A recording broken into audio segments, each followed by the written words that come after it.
Hello, my name's Maureen and I'm going to read you this week's story.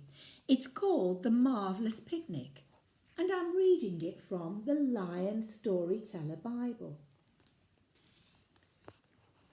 Do you like going on picnics? I know I do. I like sitting out in the warm sunshine on the grass, eating and drinking delicious food and cooling drinks. So let's hear what happened in this story, The Marvellous Picnic. It wasn't long before lots of people wanted to hear Jesus talk about God, and many of them wanted him to make them well. So they followed him everywhere, from town to town, from city to country, and all the way back again. We need a rest, Jesus said to his friends. So one day they took a little boat trip across Lake Galilee. They were hoping to camp for a while in the hills beyond. But the people were so eager to see Jesus that they raced round the shoreline to meet him on the other side. Now Jesus was tired.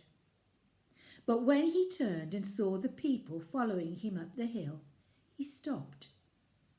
They're like sheep without a shepherd, he said to his friends.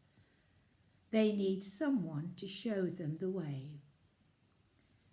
So he sat himself down, right then and there, and he started to teach. God loves you, said Jesus. He knows what's best for you. The most amazing things will happen if you trust him. Jesus said a lot more than that. He taught all day, in fact, and by then the people were very hungry. Philip called Jesus to one of his friends. Can you go out and buy some food for these people? Philip just laughed. There are more than 5,000 people here. It would take 6 months' pay to feed them all. Then Andrew, Peter's brother, spoke up.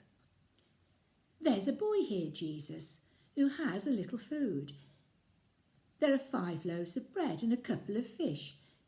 It's not much, but it's a start.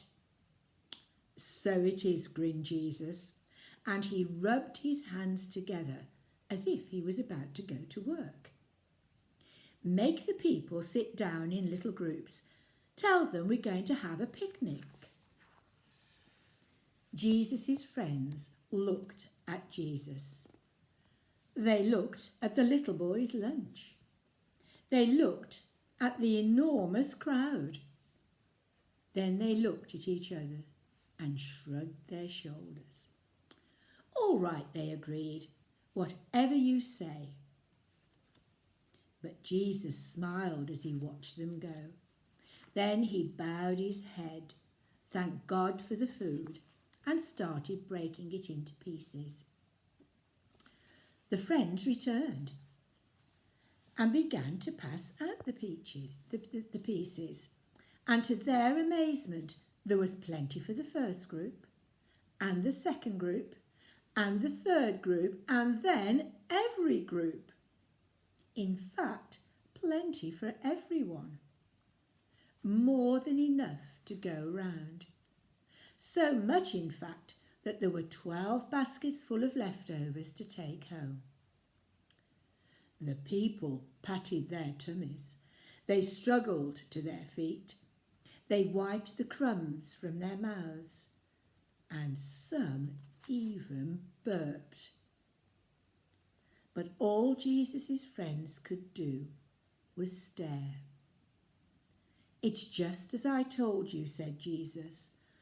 God can do the most amazing things. All we have to do is trust him.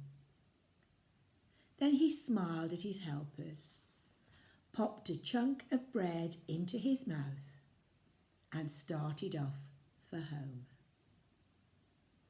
I hope you've enjoyed the story of The Marvellous Picnic.